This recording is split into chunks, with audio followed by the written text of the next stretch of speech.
Dear students, well, myself Nadeem Ali welcomes you in chemistry online classes. आज हमारा topic है nucleophilic substitution reaction of हेलोएरिन। हेलोएरिन में मैंने आपको एक एग्जांपल समझाया था, कौन सा? क्लोरोबेंजीन, जिसकी हमने पढ़ी थी रेजोनेटिक स्ट्रक्चर। ये था क्लोरोबेंजीन, जिसकी हमने क्या पढ़ी थी? रेजोनेटिक स्ट्रक्चर। क्लोरोबेंजीन में कितने लोन पेयर प्रेजेंट होते हैं? 3 लोन पेयर। और क्लोरीन कौन से बॉन्ड से ऐड है इसमें? सिंगल बॉन्ड से। ओके, तो 7 इलेक्ट्रॉन हो गया आउटर मोस्ट में। अब सुनो, हेलोएरिन यानी क्लोरोबेंजीन में एरोमेटिक रिंग पर क्या प्रेजेंट है? क्लोरीन। तो क्यों क्लोरीन पर कौन सा चार्ज होता है? Minus charge. तो इस न्यूक्लियोफाइल का सब्स्टिट्यूशन अदर न्यूक्लियोफाइल के द्वारा करवाना है। अब इजीली नहीं होगा, क्यों? क्योंकि क्लोरोबेंजीन जो एरोमेटिक रिंग पर प्रेजेंट है क्लोरीन, वो बेंजीन रिंग वाले कार्बन के साथ में कौन से बॉन्ड की फॉर्मेशन करता है? डबल बॉन्ड की फॉर्मेशन करता है। और यहाँ पर इस ऑर्थो पोजीशन पर कौन सा चार्ज आ जाएगा? Minus charge. Double bond Cl, कौन सा चार्ज? प्लस। अब इस एरोमेटिक रिंग वाले कार्बन और क्लोरीन के बीच में कौन सा बॉन्ड आ जाता है? पार्शियल डबल बॉन्ड की फॉर्मेशन हो जाती है। अब इस क्लोरीन को किसी न्यूक्लियोफाइल के द्वारा इजिली हटा नहीं सकते, सब्स्टिट्यूट नहीं कर सकते। मतलब कौन सा bond? C double bond Cl bond cleave easily नहीं होगा। अब ध्यान रखना, उस पर क्या दे रखा है? Due to resonance. मतलब क्लोरोबेंजीन यहाँ पर क्या शो करेगा? रेजोनेंस शो करता है, क्योंकि ये माइनस चार्ज यहाँ पर कौन सा बॉन्ड आएगा? Double bond. डबल बॉन्ड टूटकर इस पर कौन सा चार्ज आ जाएगा? Minus charge. मतलब इस माइनस चार्ज का साइक्लाइजेशन होगा किस पर? एरोमेटिक रिंग पर। ये मैंने आपको पहले स्टडी करवा दिया। Due to resonance there is a partial double bond. Due to resonance मतलब नाद के कारण there is a partial double bond. किसमें? क्लोरीन और कार्बन के बीच में। Character in CCl bond of aryl halide. मतलब एरिल हैलाइड इसी को बोलते हैं एरिल हैलाइड। इसमें सीसीएल बॉन्ड में पार्शियल डबल बॉन्ड का करेक्टर क्रिएट हो जाता है। तो the bond cleavage become difficult. अब इस बॉन्ड को क्लीव यानी तोड़ना क्या होगा? डिफिकल्ट होगा। Due to this reason aryl halide is less reactive. मतलब जब ये क्लोरीन इस एरोमेटिक रिंग से रिलीज नहीं होगा किसी न्यूक्लियोफाइल के द्वारा, तो ये न्यूक्लियोफिलिक सब्स्टिट्यूशन रिएक्शन के लिए ये एरिल हैलाइड क्या होगा? लेस रिएक्टिव होता है। क्योंकि न्यूक्लियोफिलिक सब्स्टिट्यूशन रिएक्शन किसको बोलते हैं? किसी एक न्यूक्लियोफाइल के द्वारा दूसरे न्यूक्लियोफाइल को क्या करना? सब्स्टिट्यूट करना। अब कोई न्यूक्लियोफाइल मान लो हमने ले लिया एग्जांपल OH माइनस, किसका? KOH का। वह अटैक करेगा क्लोरीन पर या कार्बन पर, सॉरी कार्बन पर। अब इस क्लोरीन को रिलीज नहीं कर सकते, क्यों? क्योंकि क्लोरीन कार्बन के साथ में कौन से बॉन्ड से ऐड है? डबल बॉन्ड से। तो ये रिलीज नहीं होगा, तो इस बॉन्ड को ब्रेक करना इजी नहीं होगा, डिफिकल्ट होगा। अब यही रीजन है कि aryl halide nucleophilic substitution reaction के लिए किसकी तुलना में? ध्यान रखना, aryl halide nucleophilic substitution reaction के लिए क्या होगा? लेस रिएक्टिव होता है बजाय किसके? एरिल हैलाइड के। ओके, अब इसमें आपको रिएक्शन बता रहा हूं इसकी।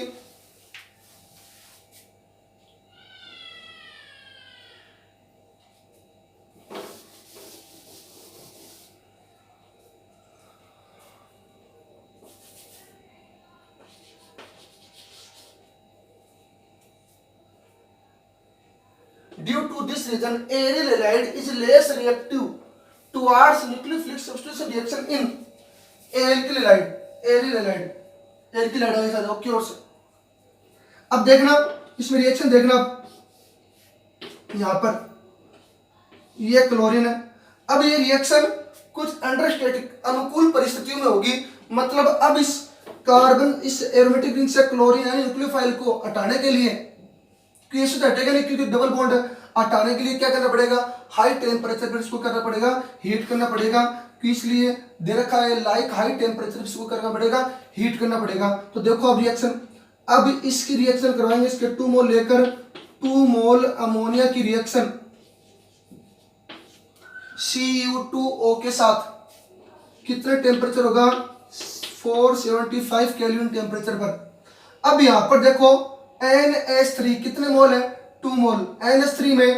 NH3 में देखो अब NH2 single bond H, NH3 minus plus, तो ये न्यूक्लियोफाइल हो गया ना। अब हम NH2 जोड़ेंगे किस पर? क्लोरीन की जगह। अभी मैंने बताया था क्लोरीन को इजी रिलीज नहीं कर सकते, अब कर लेंगे, क्योंकि ये क्या है? हाई टेम्परेचर पर रिएक्शन है, जिससे बॉन्ड क्या हो जाएगा? ब्रेक हो सकता है। ठीक है, देखो आप यहाँ पर H पर प्लस और Cl पर माइनस, रिलीज क्या हो जाएगा Cl, सॉरी आप देखो यहाँ पर क्लोरीन, कितने क्लोरीन है 2 क्लोरीन, तो 2 क्लोरीन की जगह यहाँ पर अमोनिया में से 2NH2 ऐड कर देंगे तो क्या हो जाएगा 2 मोल, इस क्लोरीन की जगह दूसरा न्यूक्लियोफाइल ऐड हो जाएगा NH2। ठीक है, एमीन। अब 2 तो ये क्लोरीन और 2 ये Cu2, क्या हो जाएगा Cu2Cl2 प्लस में अमोनिया में से हमने NH2 लिया 1 से, अमोनिया में NH नाइट्रोजन से कितना ऐड है 3 2 जा 6, 6 में से 4 ऐड कर दिया 2 बच गया, तो 2 तो हाइड्रोजन बच गया, 1 ऑक्सीजन, क्या रिलीज हो जाएगा H2O। ओके, ये रिएक्शन हो गई, पर ये रिएक्शन किस पर हुई है टेम्परेचर पर, इजीली ऐसे न्यूक्लियोफाइल ऐड नहीं होगा। सेकंड रिएक्शन, फिर क्लोरोबेंजीन की reaction CuCl copper cyanide, CuCl 2 मोल, क्योंकि 2 मोल लिए इसमें। अब देखो यहाँ पर 2 क्लोरीन 2 Cu, क्योंकि Cu पर प्लस होता है, साइन पर क्या होता है माइनस, तो ये न्यूक्लियोफाइल जिस पर माइनस चार्ज है Cu पर प्लस, ये न्यूक्लियोफाइल इस क्लोरीन को क्या कर देगा ऐसे रिलीज कर देगा, क्योंकि ये Cl माइनस किससे ऐड होगा कार्बन से, एरोमेटिक रिंग वाले कार्बन से ऐड हो जाएगा और यहाँ से क्या रिलीज हो जाएगा क्लोरीन, तो क्लोरीन यहाँ से रिलीज हो जाएगा 2 और 2 Cu क्या रिलीज हो गया Cu2Cl2, मतलब एक न्यूक्लियोफाइल का मतलब हेलोइरिन में क्लोरीन का सब्स्टिट्यूशन अदर न्यूक्लियोफाइल के द्वारा कितने केल्विन टेम्परेचर पर 475 केल्विन टेम्परेचर पर, तो यहाँ पर 2 मोल किसकी फॉर्मेशन हो जाएगी Cl की, बस आपको इतना करना है Cl की जगह ऐड करना है Cl, क्योंकि ये भी न्यूक्लियोफाइल है ये भी न्यूक्लियोफाइल है। थर्ड रिएक्शन में आपको बता रहा हूँ आगे इसके आगे।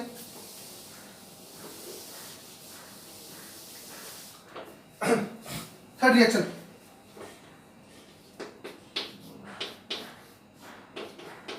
अब देखना यहां पर थर्ड रिएक्शन में क्लोरोबेंजीन की रिएक्शन NaOH स्ट्रॉन्ग बेस के साथ, पर टेम्परेचर ज्यादा होगा इससे 625 केल्विन टेम्परेचर पर, तो यहां से Na पर प्लस OH पर माइनस, तो ये OH जो स्ट्रॉन्ग न्यूक्लियोफाइल है वो किस पर अटैक करेगा कार्बन पर, और कार्बन से क्या रिलीज हो जाएगा Cl माइनस, Cl पर माइनस Na पर प्लस, रिलीज क्या हो जाएगा NaCl। यहाँ पर बुक में जो प्रोडक्ट दे रखा वो गलत दे रखा, उसको आपको सही करना है, NaCl लिखना है, और OH का ऑपरेट हो जाएगा बेंजीन वाले कार्बन पर।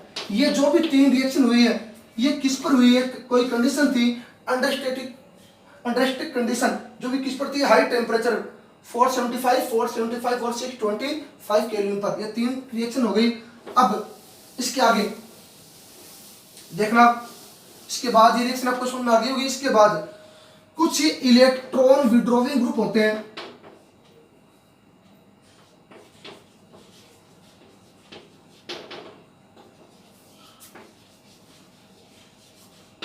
कौन से लाइक कौन से होते हैं Cl minus, COOH, NO2 minus, और एक और कर सकते हो आप SO3H। ये इलेक्ट्रॉन विड्रॉइंग ग्रुप है, cyanide, carboxylic group, nitro group और सल्फोनिक एसिड ग्रुप, ये इलेक्ट्रॉन विड्रॉइंग ग्रुप है। ये क्या करते हैं, अब ये मैंने आपको ग्रुप लिखा दिया, ये क्या करेंगे रिएक्शन में, देखो अब क्लोरोबेंजीन वापस दोबारा रिएक्शन, कुछ रिएक्शन ऐसी भी होती है जिसमें इलेक्ट्रॉन विड्रॉइंग ग्रुप हेलोइरिन पर प्रेजेंट हो पहले से ही। ये क्या करते हैं इलेक्ट्रॉन विड्रॉइंग ग्रुप, देखो मैं आपको दोबारा समझा रहा हूँ। क्लोरोबेंजीन में क्लोरीन एरोमेटिक वाले कार्बन के साथ में कौन से बॉन्ड का बनाने में पार्टिसिपेट करता है, डबल बॉन्ड बनाने में पार्टिसिपेट करता है, जिससे बेंजीन के ऑर्थो पोजीशन पर कौन सा चार्ज रहता है माइनस चार्ज आ जाता है, डबल बॉन्ड Cl पर प्लस चार्ज, ऑर्थो पर माइनस आ गया। अब आपको पता है अगली स्ट्रक्चर एक और भी हो सकती है, कौन सा चार्ज आएगा पैरा पर भी माइनस आ जाएगा, डबल बॉन्ड Cl, इस हिसाब से माइनस चार्ज फिर कहां पर आ जाएगा पैरा पर। सुनो अब इलेक्ट्रॉन विड्रॉइंग ग्रुप है साइनाइड, COOH, NO2 माइनस और SO3H। ये ग्रुप क्या करते हैं हेलो एरिन में एरिन यानी एरोमेटिक रिंग पर प्रेजेंट क्लोरीन एरोमेटिक वाले कार्बन के साथ में पार्शियल डबल बॉन्ड की फॉर्मेशन करता है, जिससे ऑर्थ और पैरा पोजीशन पर माइनस चार्ज मतलब इलेक्ट्रॉन डेंसिटी कौन सी पोजीशन पर इलेक्ट्रॉन डेंसिटी इंक्रीज हो जाती है कौन सी पोजीशन पर, ऑर्थो एंड पैरा पोजीशन पर। इसलिए ये जो मैंने आपको लिखवाया था इलेक्ट्रॉन विड्रॉइंग ग्रुप, ये इलेक्ट्रॉन मतलब इलेक्ट्रॉन को अपनी ओर क्या करना, अट्रैक्ट करना। तो ये जो ग्रुप ऑर्थो और पैरा पोजीशन पर पहले से ऐड हो, मान लो आकर ऐड हो जाए ऑर्थो और पैरा पोजीशन पर, तो ये ग्रुप क्या करते हैं, ये बेंजीन रिंग को जिस पर क्लोरीन ऐड है उस रिंग को न्यूक्लियोफिलिक सब्स्टिट्यूशन रिएक्शन के लिए क्या कर देते हैं, रिएक्टिव कर देते हैं, उसको सक्रिय कर देते हैं, एक्टिव बना देते हैं। तो जितने ज्यादा ये ग्रुप ऑर्थो और पैरा पोजीशन या बोथ दोनों पोजीशन, ऑर्थो पैरा या तो ऑर्थो या पैरा या बोथ दोनों पोजीशन पर अगर ये ग्रुप पहले से प्रेजेंट हो तो ये क्या करते हैं, बेंजीन रिंग को न्यूक्लियोफिलिक सब्स्टिट्यूशन रिएक्शन के लिए क्या कर देते हैं, एक्टिव कर देते हैं, जिससे ये रिएक्शन नॉर्मल टेम्परेचर पर भी क्या हो सकती है, कंप्लीट हो सकती है। तो देखना रिएक्शन, अब देखना 4-5 रिएक्शन करवा रहा हूं, देखना आप ढंग से। ये ग्रुप प्रेजेंट है क्लोरीन, ठीक है, क्लोरोबेंजीन, यहां पर कोई भी ग्रुप प्रेजेंट नहीं किया मैंने, छोड़ लिया। अब एक ग्रुप यहां पर प्रेजेंट है क्लोरीन, एक मैंने क्या ले लिया NO2, इन चार में से कोई एक, थर्ड क्लोरीन प्रेजेंट है। अब मैंने NO2 इसमें किसमें ऐड किया है, ऑर्थो पर, इसमें कहीं पर भी ऐड नहीं किया, इसमें ऑर्थो और पैरा पर दो जगह ऐड कर दिया, ठीक है। फिर फोर्थ रिएक्शन है यहां पर क्लोरीन, यहां पर मैंने ऑर्थो और पैरा, जितनी भी ऑर्थो पैरा कंडीशन है उस पर मैंने क्या ऐड कर दिया, NO2 ऐड कर दिया। ये 4 रिएक्शन है, चारों रिएक्शन ध्यान रखना आप। देखो आप किसी न्यूक्लियोफाइल के साथ में रिएक्शन करवाएंगे, किसका न्यूक्लियोफाइल है, NaOH का। ये रिएक्शन किसकी प्रेजेंस में होती है, एक्वस NaHCO3 सोडियम बाइकार्बोनेट की प्रेजेंस में अगर रिएक्शन हो, सुनना ढंग से बात सुनना, हाई टेम्परेचर पर, सुने बात, क्लोरोबेंजीन की रिएक्शन किसी न्यूक्लियोफाइल के साथ या स्ट्रॉन्ग बेस के साथ एक्वस NaHCO3 सोडियम बाइकार्बोनेट की प्रेजेंस में हाई टेम्परेचर पर हो। पहली बात, इस रिएक्शन में तो टेम्परेचर नहीं दे रखा आपको, टेम्परेचर नहीं दे रखा। दूसरी बात, एरोमेटिक रिंग पर ये इलेक्ट्रॉन विड्रॉइंग ग्रुप प्रेजेंट नहीं है तो रिएक्शन कंप्लीट नहीं होगी, ये पॉसिबल नहीं है रिएक्शन। पहली बात तो इलेक्ट्रॉन विड्रॉइंग ग्रुप प्रेजेंट नहीं है, दूसरी बात इसमें टेम्परेचर फिक्स नहीं दे रखा कि कितना टेम्परेचर पर रिएक्शन होगी, तो नो रिएक्शन। ये बात ध्यान रखना, अगर हो तो आपको ध्यान से करना है। दूसरी बात, OH माइनस, किसका OH माइनस होगा, ये NaOH का, ठीक है, NaOH का, इसी का ही। अब ये एक्वस NaHCO3 की प्रेजेंस में यहां पर मैं टेम्परेचर ले रहा हूं कितना केल्विन, 400 केल्विन टेम्परेचर, कितना केल्विन टेम्परेचर है, 400 केल्विन टेम्परेचर। अब देखना यहां पर जितने ज्यादा electron withdrawing group aromatic ring पर प्रेजेंट होंगे उतना ही कम टेम्परेचर हमें क्या करेगा, रिक्वायरमेंट होगी। ध्यान रखना बात मैंने क्या कहा है, जितने ज्यादा electron withdrawing group aromatic ring पर प्रेजेंट होंगे या हेलो रिंग में प्रेजेंट होंगे ऑर्थो और पैरा पोजीशन पर, उतने ही कम टेम्परेचर की क्या हो, रिक्वायरमेंट होगी। ध्यान रखना बात ये, ठीक है।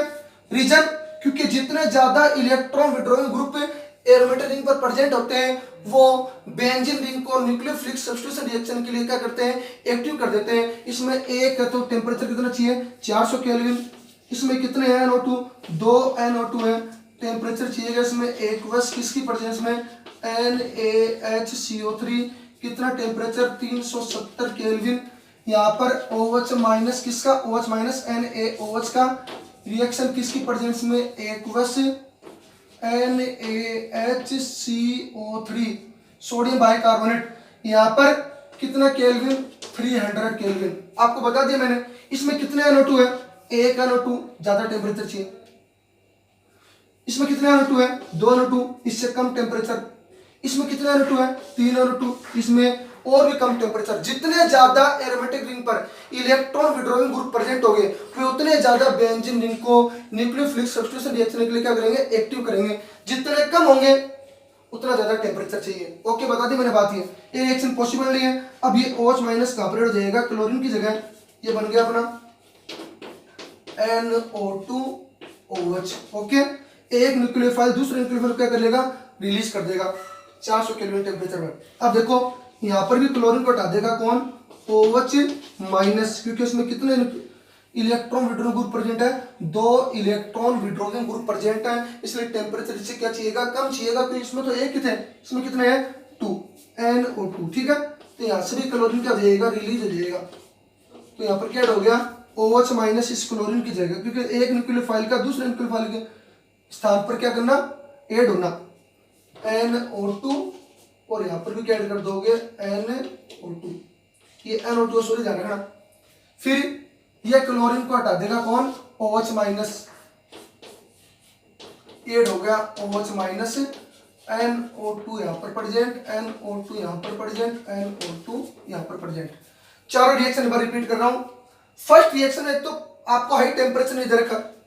दूसरी बात, कोई भी इलेक्ट्रॉन विड्रॉइंग ग्रुप प्रेजेंट नहीं है, तो benzene ring nucleophilic substitution reaction के लिए एक्टिव नहीं होगी। दूसरी बात ध्यान रखना, जितने ज्यादा electron withdrawing group aromatic ring पर प्रेजेंट होंगे, जितने ज्यादा electron withdrawing group aromatic ring पर प्रेजेंट होंगे, वो बेंजीन रिंग को न्यूक्लियोफिलिक सब्स्टिट्यूशन रिएक्शन के लिए क्या कर देंगे, एक्टिव करेंगे। बात ध्यान रखना, बात ये इंपॉर्टेंट बात है। जितने कम electron withdrawing group aromatic ring पर प्रेजेंट होंगे, कहां पर, ऑर्थ और पैरा पोजीशन पर, इस पर इलेक्ट्रॉन डेंसिटी क्या होती है, ज्यादा होती है। ये इलेक्ट्रॉन डेंसिटी को अपने ओर क्या कर लेते हैं, अट्रैक्ट कर लेते हैं, उसी को बोलते हैं विड्रॉइंग।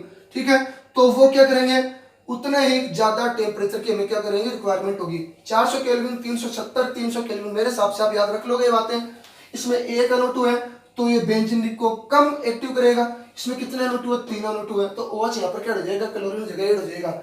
इसका नाम ध्यान रखना, बेंजीन रिंग में, इसमें फिनोल में ऑर्थ और पैरा पोजीशन पर अगर कोई NO2 ग्रुप प्रेजेंट है, फॉर्मूला किसका होता है, पिक्रिक एसिड का। नाम ध्यान रखना क्या होगा, 2,4,6 ट्राई नाइट्रोफिनोल।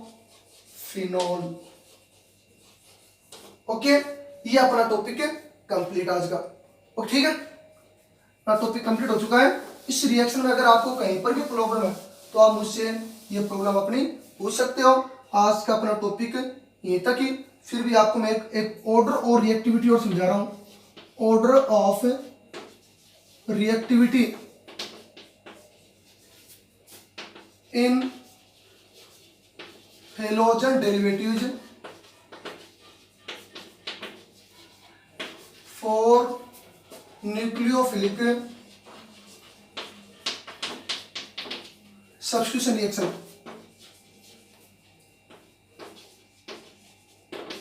सबसे ज्यादा, सबसे कम या लेस रिएक्टिव कौन सा होगा, हेलो एरिन, जो मैंने आपको रीजन लिख दी थी।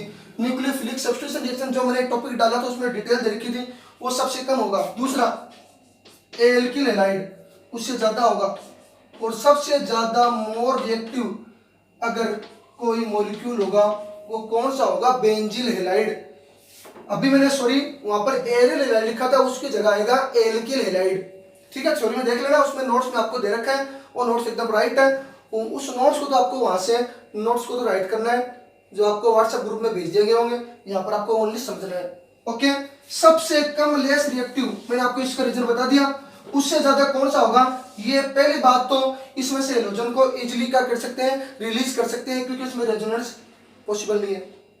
तीसरी बात, ये ज्यादा मोर रिएक्टिव क्यों होगा, क्योंकि हम यहां से जब हेलोजन रिलीज हो जाएगा तो कौन सा चार्ज आएगा, CH2 प्लस चार्ज, बेंजील कार्बोकेटाइन नाम है इसका। ये बेंजील कार्बोकेटाइन रेजोनेंस के द्वारा क्या जाएगा, स्टेबल हो जाएगा। तो ये स्टेबिलिटी क्या होगी, रेजोनेंस के द्वारा। इसमें से भी X को हम रिलीज कर सकते हैं। तो सबसे ज्यादा इसमें तो रेजोनेंस नहीं होगा, और ये रेजोनेंस तो शो करता है, लेकिन इसमें से क्लोरीन को हम या हेलोजन को हम इजीली रिलीज नहीं कर सकते। ओके, क्योंकि ये हेलोजन इस एरोमेटिक वाले कार्बन के साथ में कौन से बॉन्ड से होता है, डबल बॉन्ड से, इसलिए बॉन्ड को ब्रेक करना डिफिकल्ट होगा। और उसमें से इलेक्ट्रॉन को रिलीज कर सकते हैं, क्योंकि डबल बॉन्ड बढ़ाया गया है तो कार्बन से साथ है ना कि एरोमेटिक रिंग से। तो बेंजीन कार्बन कार्बोकेटाइन ज्यादा मोर रिएक्टिव होता है किसकी बजाय, टुवार्ड्स हेलोइरिन और एल्किल हाइड। आज का हमारा टॉपिक इतना ही। इस टॉपिक में अगर आपको कहीं पर भी प्रॉब्लम है तो कमेंट बॉक्स में प्रॉब्लम को आप राइट कर सकते हो। इसमें अगर कहीं पर भी कोई भी प्रॉब्लम है तो आप ज्यादा से ज्यादा राइट करना, मैं आपकी प्रॉब्लम को सोल्व कर दूंगा। धन्यवाद।